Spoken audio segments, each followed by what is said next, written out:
Juzi tumeona miezi 2-3 zilizopita Raila akipigana, akienda kwenye streets akisema kwamba serikali ifanye jambo kupunguza bei ya vyakula hapa Kenya.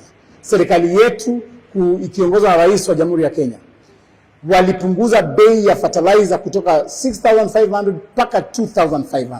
Hii ni ishara kwamba serikali inajicommit kupunguza bei ya vyakula. Lakini Raila tena tukianza kupunguza bei ya vyakula tena unaanza fujo. Tungependa kukuambia tafadhali Raila, wacha serikali ya William Samoei Ruto ifanye kazi yake, ipunguze bei ya fertilizer.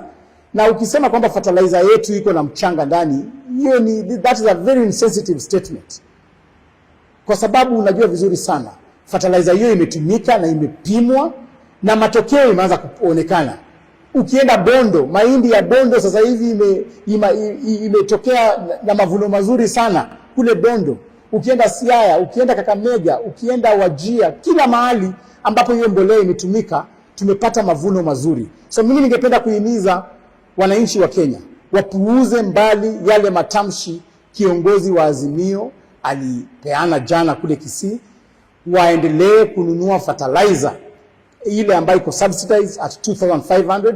Wakulima wote haswa zile counties ambazo zina experience short rains ziende katika the nearest NCPB wanunue mbolea 2,500, na tunashirikiana na magovernors wote kuhakikisha kwamba NCPB imefungua stores zake karibu na wakulima. Ile last mile delivery we must achieve as government.